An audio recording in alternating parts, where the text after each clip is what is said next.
last chapter of the second part probability.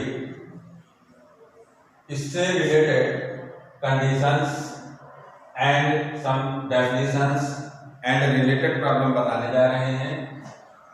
Probability, as in your previous knowledge, you know that the probability of sure event is equal to 1 and impossible event is 0.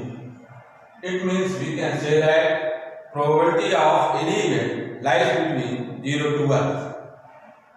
Here in your 12th, as we are given first topic, conditional probability. So first we will define what is conditional probability. General में आपको conditional probability के बारे में बता दूं. यदि आपको simple space yes में दो इवेंट्स ई और एफ गिवन है और एक इवेंट आपको मालूम हो चुकी है, इट मींस इवेंटेड जो है वो हो चुकी है और दूसरे इवेंट्स के बारे में आपको बताना है कि उसकी क्या प्रोबेबिलिटी होगी. तो ये कंडीशनल प्रोबेबिलिटी के अंतर्गत रहता है कि दो इवेंट आपको दिए हैं, एक इवेंट पहले से हो चुकी है और दूसरी इवेंट की प्रोबेबिलिटी को आपको बताना है. ये जो डिफाइन किया जाता है कि पी ऑफ या F already has occurred, then the formula for this probability is equal to P of intersection F divided by P of F. So we define in the word as if E and F are two events associated with the same simple space of a random experiment, then the conditional probability of the event P given that f has occurred is denoted by P of E of f is equal to P of E intersection P of f divided by P of f, provided here P of f is not equal to 0. ये आपके conditional probability में हो गई. Conditional probability के अंतर्गत आपको कुछ property हैं जो आपको ध्यान रखना है. यहाँ पर जैसे फर्स्ट प्रॉपर्टी के बारे में हमने बताया, सपोज किया कि if E and F events of a sample space S of an experiment, then first property P of S of F. यहाँ पर आपका क्या है, as for proof of this result we know that by the definition of intersection E intersection F में, जैसे यहाँ पर यदि आपका simple space S intersection F देखना है तो उसकी वैल्यू आपकी क्या रहेगी, P ऑफ F रहेगी. So P of S of F is equal to P of F of F is equal to 1. ये आपका श्योर इवेंट में हो गया. ये कंडीशनल प्रॉपर्टी से इसका रिजल्ट आपका 1 आएगा. सेकंड प्रॉपर्टी है, हमने सपोज किया कि और भी दो इवेंट्स है सिंपल स्पेस S के और F is an event already has occurred of simple space S such that P of F is not equal to 0. Then P of A union B of F is equal to P of A by F plus P of B by F minus P of A intersection B of F. यदि आपका disjoint set है A और B आपका, यानी it means these are the value of A intersection is equal to 0, then we will get the result for this P of A union B intersection F divided by F is equal to P of A by F plus P of B by F. यहाँ पर जैसे आप देखेंगे कि if disjoint events हैं P of A और F, ऐसे cases में आपका क्या बन जाएगा कि A intersection B equal to 0 and it will be equal to 0. Finally we will get the first three topics of this result. And the property number third, P of complement of E of F is equal to 1 minus P of E of F. Now see exercise 13.1 related to conditional probability problems. Here some questions are directly using the formula, so I am taking question number first 10 as here. In your question number 10, as we are given a black and a red die are rolled. एक black dye है और एक red dye है जो आप rolled करते हैं. Question से नेक्स्ट आपका find the conditional probability for a. यहाँ पर जैसे आपका है ए के लिए find the conditional probability of obtaining a sum greater than 9 given that the black die resulted in a 5। आपको बताना है कंडीशनल प्रॉपर्टी में कि एक जो टोटल सम है वो आपका ग्रेटर देन 9 होना चाहिए, जबकि आपको दिया है कि ब्लैक डाई में केवल 5 आ रहा है। तो already if you roll 2 dice then the sample space we get 36।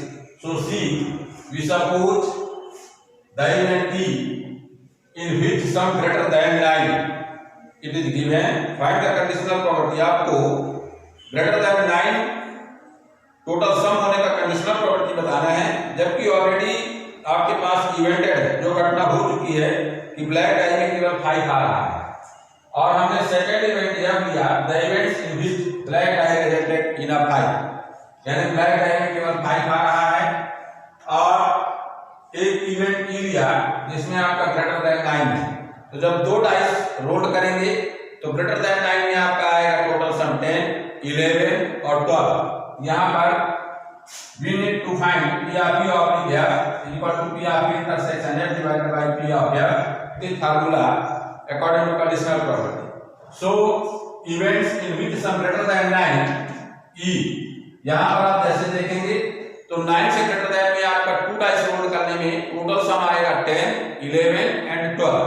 तो 10 किस केस में आएगा, ये आपका 5 5 में आ गया, 6 4 में आ गया, 4 6 में आ गया, ये आपका इन तीनों में 10 हुआ। इसके बाद 11 में 5 6 हुआ, 6 5 हुआ, आपका मैक्सिमम नंबर जो है 1 डाइस में 6 होता है। फिर ये आपका 6 6 हुआ, 12 की एक कंडीशन रहेगी। So number of P we can say that 1 2 3 4 5 6, यहां पर आपका 6 रहेगा। And event F already we have occurred that the result 5 in a black die. So यदि आप ब्लैक डाई और रेड डाई रोल कर रहे हैं तो ये गिवन है आपका कि ब्लैक डाई में केवल 5 ही आना है। तो ब्लैक डाई के लिए अपन फर्स्ट ऑब्जर्वेशन ले रहे हैं, तो हमने 5 1 लिया, 5 2 लिया, 5 3 लिया, 5 4 लिया, 5 5 लिया और 5 6 लिया। सेकंड है ये रेड में जिसमें 1 2 3 4 5 6 आ रहे हैं, और फर्स्ट आपका ब्लैक डाई है जिसमें केवल 5 आ रहा है, जैसा आपका कंडीशन में गिवन है। So number of F is also equal to 6 and intersection F, intersection F में आपको वो प्रॉपर्टी आपको फाइंड करना है कि ग्रेटर देन आपका 9 होना चाहिए। तो ग्रेटर देन 9 में ये आपका दो ऐसे इवेंट्स हैं जो दोनों में आपका कॉमन है, 5 5 and 5 6। So here number of intersection F is equal to हमने जो है 2, इंसर्ट का नंबर F ये लिखा, number of B, number of F and number of intersection F। And we know that sample space when 2 dice are rolled then we will get 6 square, it means 36। So P of P is equal to number of P divided by number of S, P of F is equal to number of F divided by number of S, and P of intersection F is equal to number of intersection F divided by number of S। On this case, we have P of P, the value of P of P is equal to 1 by 6, P of F is equal to 1 by 6, and P of P intersection F is equal to 1 by 18. And hence, in first case, in the cases of A, as question, find the conditional property of obtaining a sum greater than 9। 9 से ज्यादा होने की property आपको बताना है, जबकि आपके पास given है कि जो ब्लैक डाई आप प्रेजेंटेड करते हैं उसमें केवल 5 आ रहा है, जब दो डाइस आप रोल कर रहे हैं ब्लैक और रेड। तो यहाँ पर जैसे P of P आपने F में लिया, यह आपका कंडीशन ऑलरेडी है awkward. So the value of P of F is equal to 1 by 6 and P of P intersection F, putting the value of on this formula, so P of P intersection F is equal to 1 by 18. So it will be equal to 6 divided by 18, and the answer of first cases is equal to 1 by 3. Second case में आपका ये जो question आपका second case B में है, find the conditional probability of obtaining the sum 8 given that the red die resulted in a number less than 4। Question इसमें पूछ रहा है कि कंडीशनल प्रोबेबिलिटी आपको ये बताना है कि सम जो है उसका 8 होना चाहिए। दोनों डाइस के ऊपर के नंबरों का सम जो है 8 होना चाहिए। जबकि ये आपका है कि रेड डाई में जो भी नंबर आ रहा है वो 4 से लेस देन आ रहा है। हमने इसमें इवेंट लिया कि जिसका सम जो है दोनों नंबरों का सम 8 है, और सेकेंड इवेंट्स को हमने यह तो सपोज किया कि रेड डाई जो रिजल्टेंट नंबर दे रहा है वो आपका लेस देन 4 दे रहा है।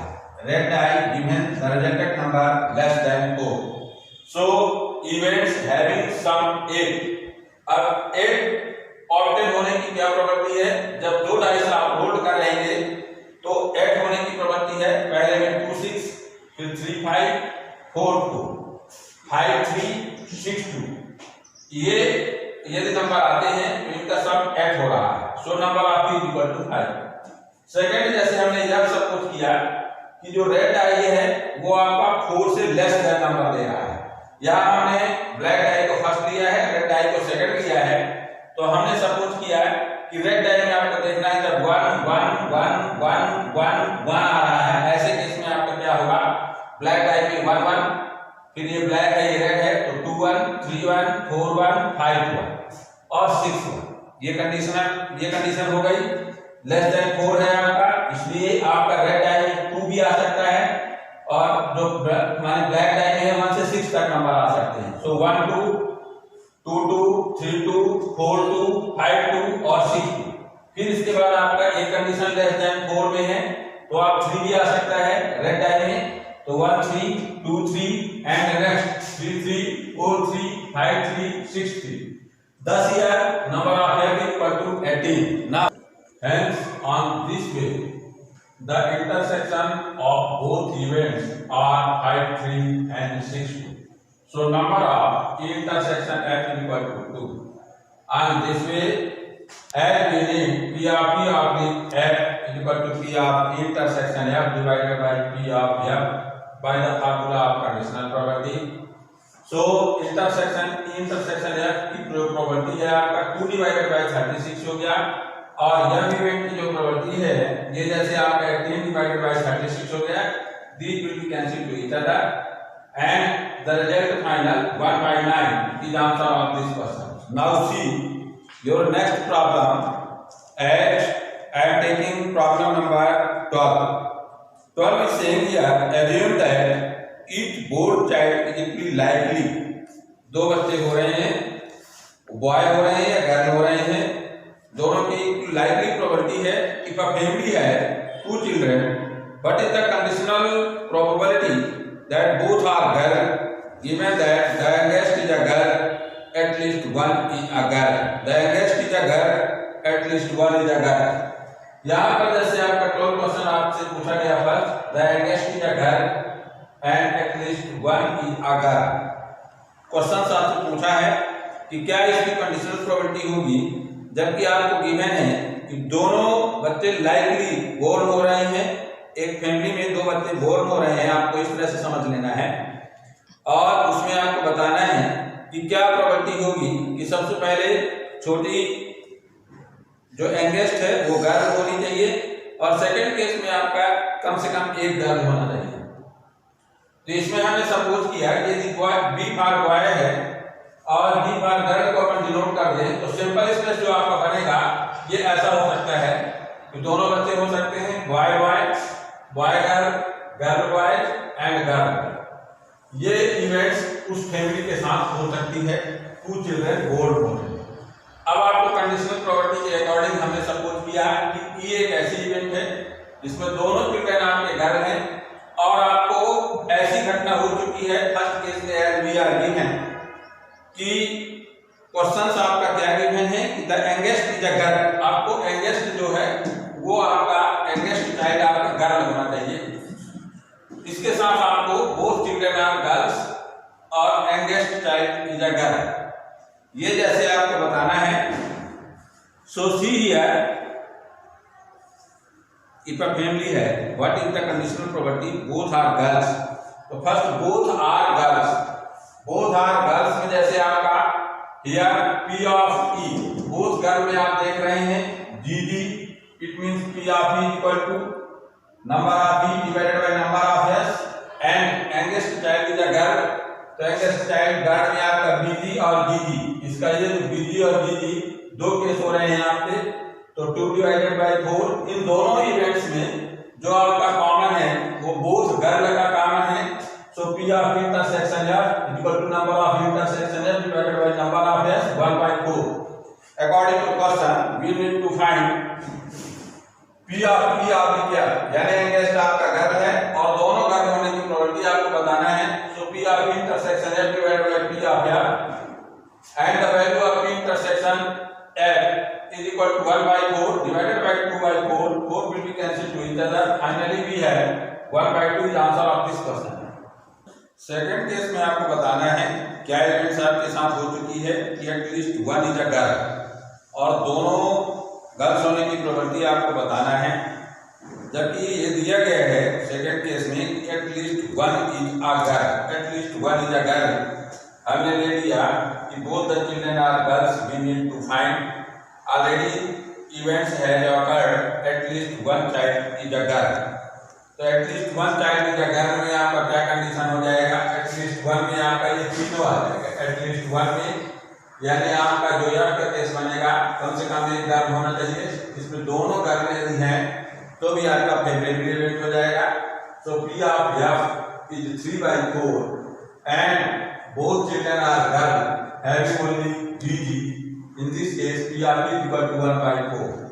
Hence, in second condition, already events has occurred at least one child is a girl. Then find the probability both the children are girls. So P of P is equal to P of intersection F divided by P of F. After putting the value, we have 1/4 divided by 3/4. And the final answer of this question is 1/3.